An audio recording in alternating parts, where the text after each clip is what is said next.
Assalamualaikum warahmatullahi wabarakatuh.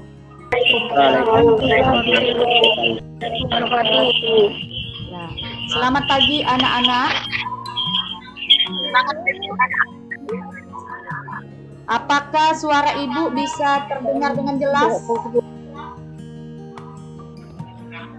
Bisa, Bu. Oke. Bisa, Bu.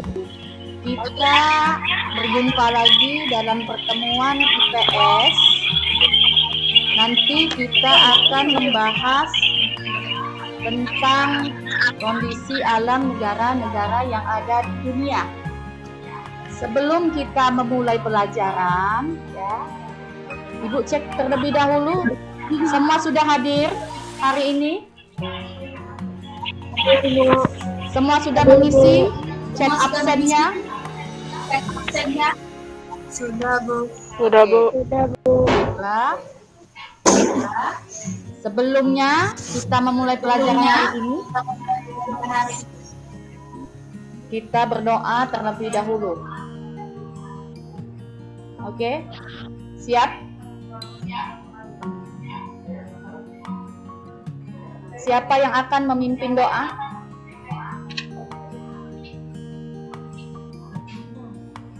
Muhammad Maulana Malik Ibrahim ya? Ibu. Ya, oke. Silakan. Marilah teman-teman, sebelum kita melaksanakan kegiatan pelajaran IPS, ada baiknya kita berdoa terlebih dahulu menurut kepercayaan dan agama masing-masing. Berdoa mulai. Berdoa selesai. Oke, terima kasih Muhammad Malik Ibrahim yang sudah bersedia memimpin doa pada hari ini. Anak-anak, kita akan melanjutkan materi pertemuan minggu lalu.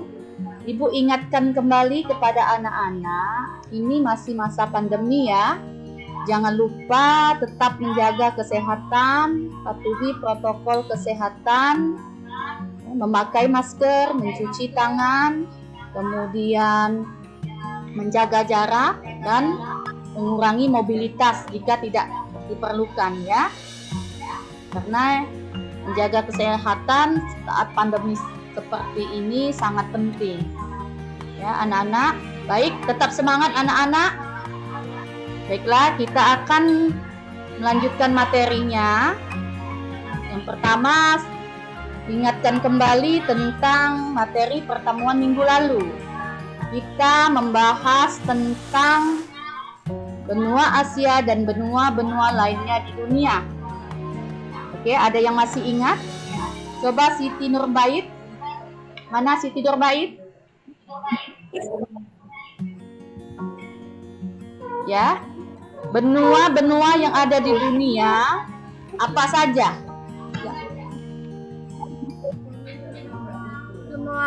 Benua Asia, benua Afrika, benua Antartika, benua Amerika Utara, benua Amerika Selatan, benua Eropa, dan benua Australia dan Oceania.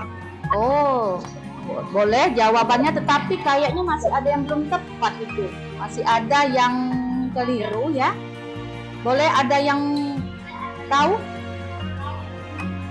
Benua Asia, kemudian yang mau membantu, boleh? Benua Asia, benua apa lagi? Asia, Benua Eropa, benua Australia, kemudian benua Australia,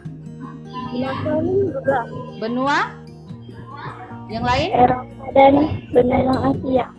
Ya, Amerika, Asia, Australia, Afrika ya. Kemudian Antartika. Nah, mungkin nanti anak-anak masih ada yang lupa materi yang lalu, nanti silakan dibaca kembali ya. Kemudian benua Asia ini terdiri atas beberapa wilayah. Ibu pengen tahu ya, wilayah-wilayah apa saja? yang menjadi kawasan benua Asia? Silakan.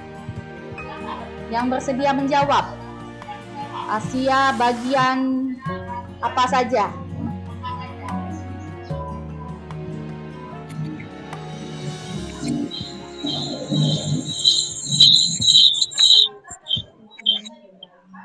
Benua Asia. Oke. Siapa yang bersedia? Nurulita. Oke, Nurulita boleh silakan. Sudah angkat tangan di layar. Asia Tengah, Asia Timur, Asia Tenggara, dan Asia Barat. Ya, oke. Anak-anak, Ibu ingatkan nanti kalau berbicara silakan dibuka maskernya ya. Ayo dibuka semua saja maskernya karena ini juga daring ya. Tidak apa-apa biar lebih jelas suaranya. Karena pengaruh sinyal juga ini ya. Nah, oke ya. Jadi lebih jelas ya. Oke, baiklah. Kita lanjut. Jadi kita akan membahas materi tentang kondisi alam negara-negara yang ada di dunia. Ya. Jadi tujuan pembelajaran kita pada hari ini adalah pertama supaya kalian mampu mengidentifikasi kondisi alam negara-negara Jepang ya. Yang kedua, kalian mampu menganalisis faktor-faktor apa yang menyebabkan negara Jepang menjadi negara maju dan negara industri ya dengan tepat ya. Selanjutnya kalian mampu mengidentifikasi negara-negara pemasok ya bahan alam untuk negara Jepang, nanti apa saja negara-negaranya.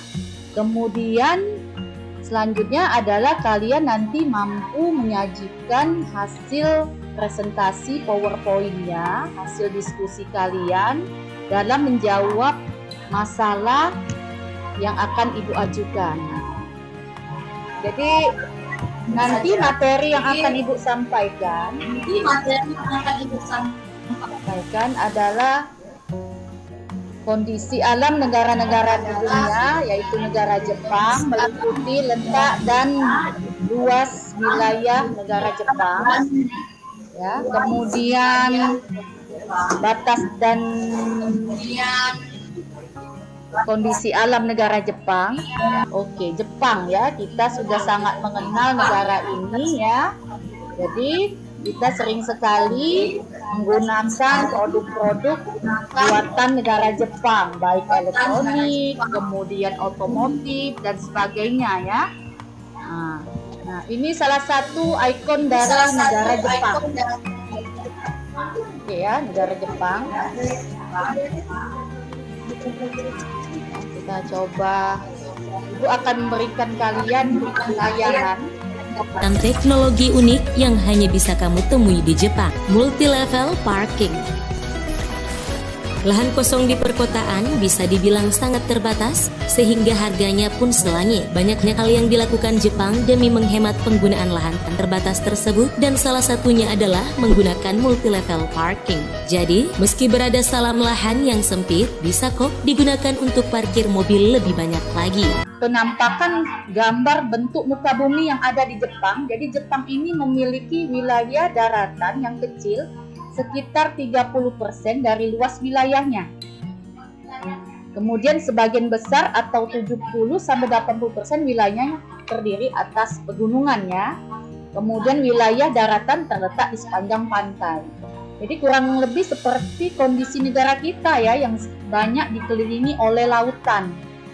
Ibu tugaskan untuk membentuk kelompok dengan menganalisis pertama nanti mencarikan informasi tentang sumber daya alam yang dihasilkan negara Jepang, kemudian faktor pendukung Jepang tampil sebagai negara industri dan negara maju, kemudian apakah sumber daya alam di Jepang mampu masuk kebutuhan bahan-bahan industrinya, kemudian bagaimana cara Jepang memenuhi kebutuhan bahan industrinya. Oke anak-anak, sampai di sini penjelasan Ibu. Apakah kalian bisa dan paham? Silakan. Ada yang mau ditanya? Ada yang mau ditanya, Nak? Paham, Bu. Negara Jepang adalah negara negara kepulauan yang terletak di Asia Timur. Wilayahnya hanya sekitar 30% daratan. Wilayahnya banyak dikelilingi lautan.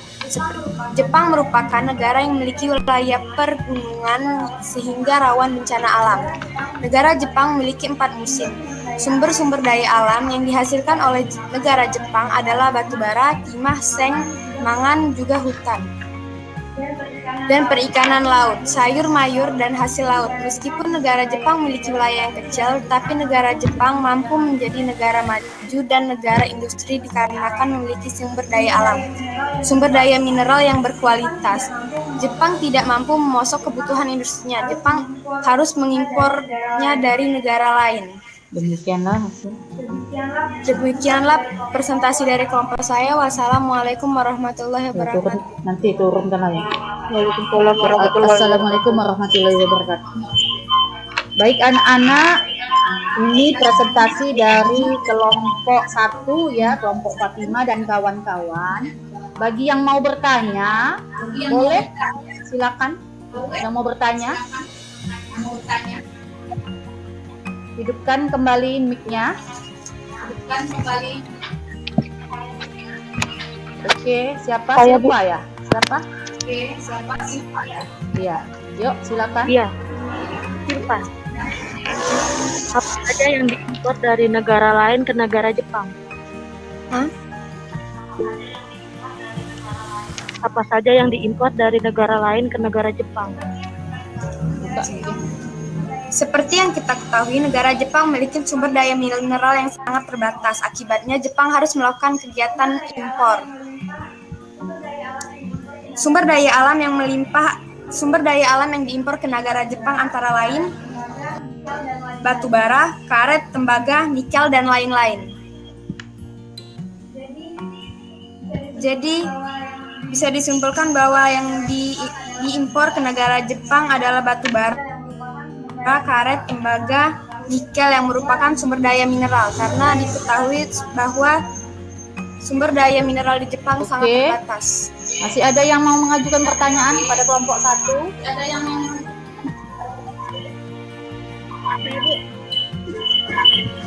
Oke, sepertinya ada yang mengangkat tangan ya. Silakan Alicia Nopriani. Apa saja yang diimpor dari negara lain ke negara Jepang? Seperti yang kita ketahui, negara Jepang memiliki sumber daya mineral yang sangat terbatas. Akibatnya, Jepang harus melakukan kegiatan impor. Sumber daya alam yang diimpor ke negara Jepang antara lain batu bara, karet, tembaga, nikel, dan lain-lain. Kesimpulan materi hari ini adalah negara Jepang adalah negara kepulauan yang terletak di daerah Asia, tepatnya di Asia Timur.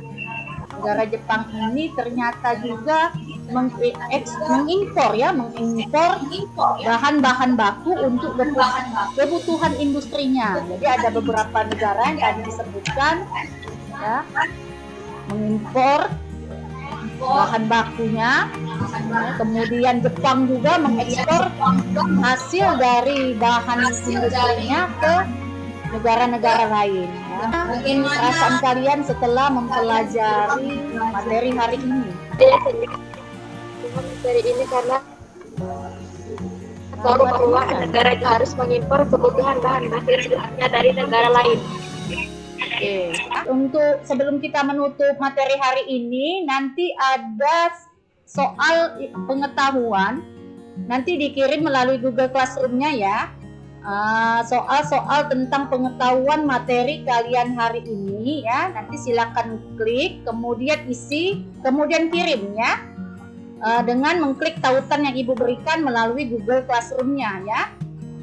Bisa dimengerti ya? Nanti silakan dikirim lanjut untuk pemahaman materi kalian. Nah, baiklah. Sebelum kita menutup pelajaran, kita berdoa terlebih dahulu. Ayo silakan ketua kelasnya Muhammad Maulana Malik Ibrahim. Bila teman-teman berhubung dengan kegiatan pembelajaran IPS kita sudah selesai, marilah kita tutup dengan berdoa. Kita cukupkan materi hari ini ya dengan membaca Alhamdulillahirobbil alamin. Semoga materi ini bermanfaat untuk kalian ya, dan untuk masa depan kalian.